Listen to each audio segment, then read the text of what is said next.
Welcome, my friends, back to Marvel Snap. We are calling this list a Moon Boo, trying to leverage the incredible power of a Moon Girl duplicating our hand to give us effectively unlimited fuel of powerful 4-cost cards that Zabu is discounting by half. We are compounding our energy savings with the Quinjet, so in the case of when we Moon Girl, then the duplicated 4-cost cards with both Quinjet and Zabu established on the board is only 1. This energy efficiency is insane, and it does give us that element of consistency. Hopefully just finding one of these is good enough to propel us to victory, and both is of course our high roll. We have Agent 13 just slotting in happily. We're playing inside the Devil Dinosaur shell, which honestly in the meta has proven very resilient as a baseline to be able to bring in the hot new tech of whatever is popular at the moment, and right now the new hotness is certainly Zabu. The collector is able to reach solid stat line efficiency with White Queen and Moon Girl expanding the hand size, also of course the Agent 13. All of this fuels the Devil Dinosaur's stat line. We have the Rogue as tech against opposing ongoing effects, particularly the Zabu. If we can just steal the opponent's Zabu, then even if we have not drawn our own, we should still be able to get a devastating late game combo together. And now let's look at our 4-cost suite of cards. So the Absorbing Man is here, the one element that is making the list not very budget friendly. Of course, the combo with Spider-Man is absolutely obscene on turn 5, playing to 2 different lanes, preventing your opponent from taking effectively any meaningful turn 6. You can slot him out. He is a flex slot. I was running Nick Fury for quite a while instead. If you have your beautiful winter variant, the signed card, slot him in here. I was just finding that he was not, the Nick Fury particularly, was not hitting the board in very many matches. I was trying to play all my other cards around him, so that's why I started tinkering around. I tried on stream to run Crystal, and that did not go very well. Arrow, sure. I wanted to be here. No? Nothing? You didn't want to help me there, Crystal? Not even a little bit? Oh, it was a long time ago? Interesting. You don't give me an inverted card, Crystal? No. So Crystal there puts your hand into your deck, and then you just draw from the deck. And apparently she just put our hand on top of the deck and then drew our hand back, but with less cards. So now we're on the Absorbing Man. I am very happy with his performance, but once again, flex slot, you can bring in whatever tech you enjoy employing. The Spider-Man is probably the best pair up with Zabu. So just like Mr. Negative has the infamous Iron Man, Zabu wants to run Spider-Man every opportunity he can. Already, I felt like Spider-Man was one of the most underrated cards in the game, so even if we don't get the Zabu, I'm still going to be happy playing the Spider-Man. Jess Jones, incredible with the Zabu. Moon Girl giving us that duplicating power. White Queen, also just a solid stat line. I mean, a 2/6, that's going to add the card back to hand, buff the collector, buff the Devil Dinosaur, give us scouting information on the opponent, have that card discounted by the Quinjet. White Queen does it all. And then of course to cap it all off, you got the big brain play, the leader. He's the best card in the game. He's going to be nerfed soon. Hopefully he gets nerfed even more than what is predicted, but in the meantime we're going to play him. If you want to run a different finisher, you're looking at Taskmaster or Zola, particularly targeting that Devil Dinosaur as your big finish. Let's dive into battle here and get a solid showcase of what the deck can accomplish. I've got the deck list up above. Let me know in the comments down below if you want to talk any card substitutions, deck optimizations. Oh, I am waiting to get the foil on my own Thanos. We have a Thanos list to start us off. That is fantastic. Let's play our Quinjet to Eternity Range. I just always hear it in my head with the echo. I'm not sure why. Get the Iron Fist down just for the stats, and remember that we're going to get punched to the side. Can get pretty sticky. A very interesting situation with the Jess Jones is that if she gets moved, the restriction of playing the card remains at her previous location. Project Pegasus. Well, this could very likely happen. Zabu. Oh, man. Okay. Zabu gets punched. And then White Queen just plays. Opponent playing Nova, another card on the chopping block with the current balance patch. Gonna cut down to 1/1. Man, he's been cut in half twice. His ability got cut in half back in the beta, and now they're gonna cut his stat line in half. Of course, it doesn't matter because if you're not destroying your Nova, what are you doing with it? We're likely to lose the Quinjet, Agent 13, and Iron Fist here, a lot of these decks. I mean, if they're running the Nova, they're telegraphing. Okay, they do have the Thanos in hand. Oh, no. And they're too big for us.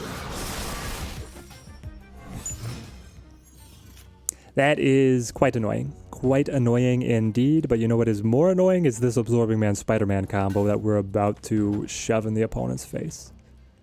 We just establish Jess and wait.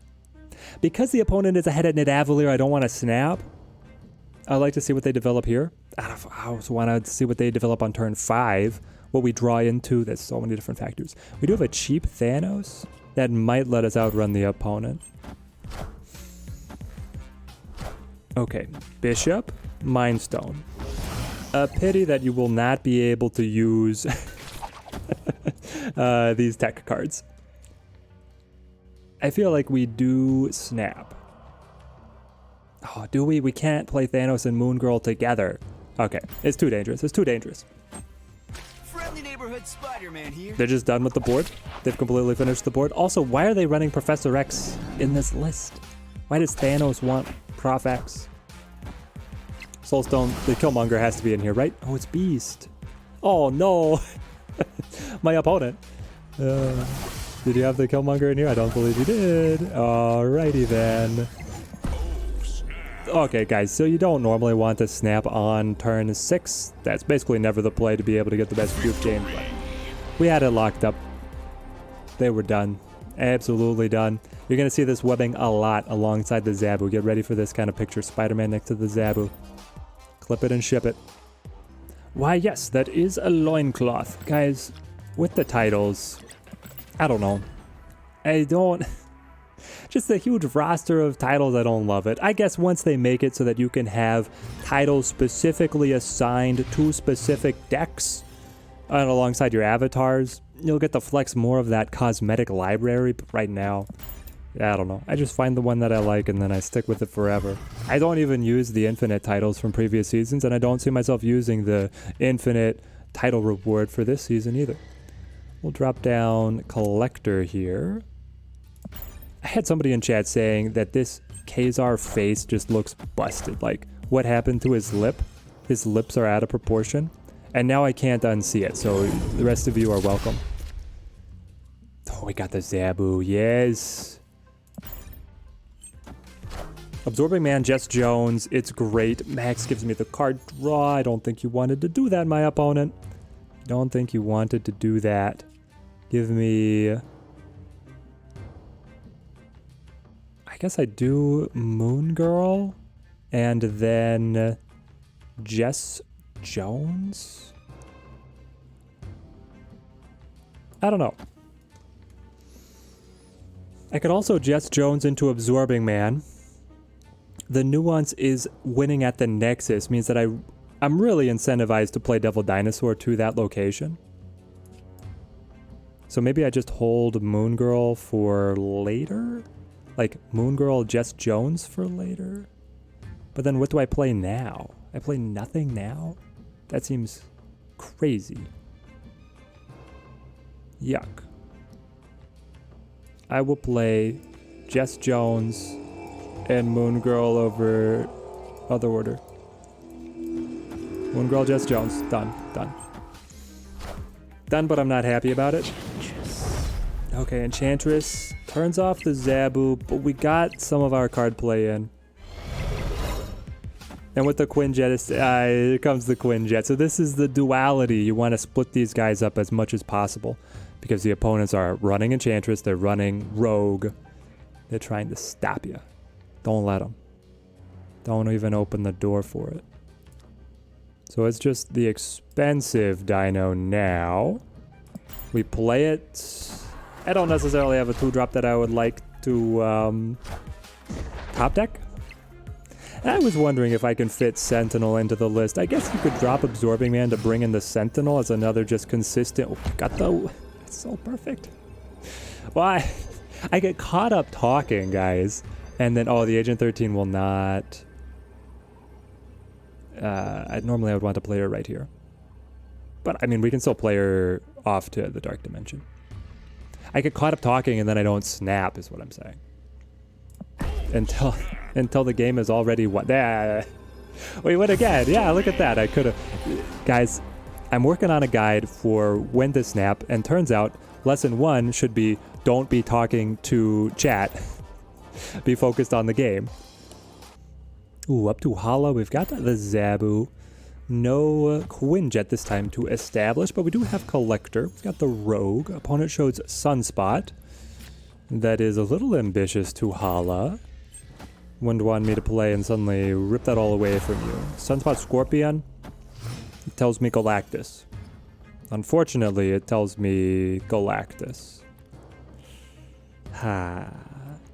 If we Zabu, very hard to get into Crimson Cosmos because Crimson Cosmos cares about cards' current cost, not base cost.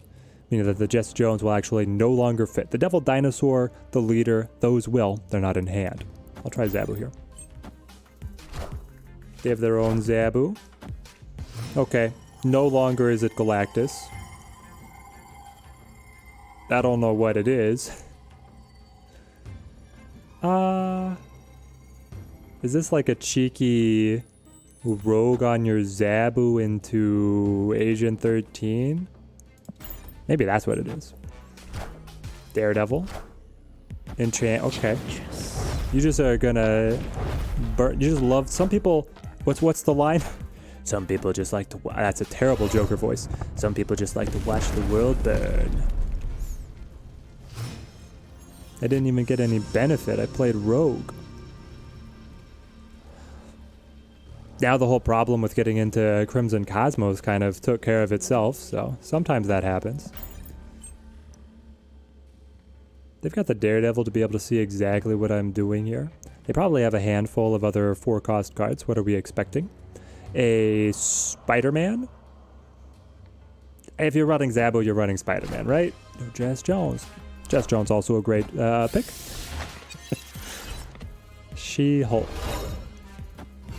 I guess with all the energy efficiency, they're imagining that they would be able to play a lot of She-Hulk. Yuck. We are so far behind everywhere on the board. Jess Jones is going up. Yeah. We lost this one.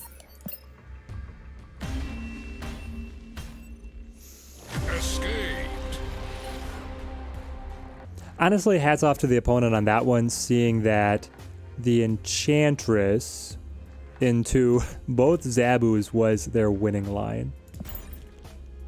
We were trying to be too cute with the Rogue steal. Another Hala. I swear, there's some kind of programming in the game that brings these locations up in clumps. The odds out of how many locations there are for it to appear back-to-back games in the same position just seem... And it happens frequently, but maybe it's just because I play an obscene amount of this game. Where do we play next? Winning Space Throne should be trivial, but the Collector is a little risky. Let's go over here. Maybe we'll draw Zabu, maybe not. If we don't draw Zabu, it would be great to just show that the deck can run without it. We have the Quinjets, we have one of our energy cheats, and Sinister London. Fantastic. We want to be able to copy... Well, I was going to say Spider-Man, and then the Cosmo appeared. Apparently Spider-Man is going to be completely useless now. We want to copy Devil Dinosaur. So we just White Queen here, and say goodbye to the rest of our on-reveal effects. Yeah, it doesn't feel great, but I don't know, the opponent's probably also running Devil Dinosaur here. We have the guaranteed win up against the Agent, though. 6 cards in hand, can we match that? We'll come close. We've got the armor. White Queen wins, Space Throne. We got their Devil Dino, now we can match. Moon Girl, if only, if only. Okay. I will play... Doesn't matter, we're just playing both, and neither of us can touch the others. Do they just win? They have a greater hand, well, they'll have equal hand size. They're up by 2, 6. They're up by 2. Oh, but they don't have two of them. They don't have two of them. Yes, we win. We win. They haven't played White Queen. This is a better snap. Snapping on turn 5. Snapping on turn 4 is preferable. They might still bounce if they're doing the quick maths. Oh, we should have played theirs. Guys, I'm sorry. The gameplay has been pretty scuffed today with snap timing and everything else. But the advantage to having played their Devil Dinosaur, because they know with White Queen that we stole it. Unless they have another 5 cost. On the offhand chance they're not running another 5 cost, what we did was okay, because then they still don't know what card we stole. But it's generally preferable to play the... It depends on the situation. If we had played the opponent's card, they would not have known that we had our own in the back pocket. Because we showed our own, then they most likely knew that we had theirs in the back pocket and then retreated for 2 instead of 4. At the same time, they might have just given up anyway without a good 6 cost. And here's the deck in all of its glory. Honestly, a lot to be critical of my play piloting the list, but the list itself, smooth as butter. Oh man, it is lean, it is mean, and it could very well be the future of the meta. It doesn't really have bad matchups, I would say. Now, of course, there are some key interplay with the important control cards and whatnot, but you should always be able to stay in the matches with the leader, the Devil Dinosaur, and then just the raw efficiency of the Zabu. Sure, some of the other Zabu lists, such as the Shuri list, have a higher ceiling, but this one I think has a higher floor than the Shuri list. It actually does better without Zabu than that Shuri list is going to be able to do, and it doesn't have the really disgusting nature of the dedicated control list that just super leans into the Spider-Man Absorbing Man, but we're still able to fit Spider-Man Absorbing Man into the list, and they can still function well even if you don't have Zabu. This list, I absolutely love it. Let me know how it serves you down in the comments if you give it a try. If you want to support more deck guides from me, then show some love to the video, subscribe to the channel. We've got a lot more projects in the works. Can't wait to share them with you. Till next time, thank you guys for watching. Have a good one.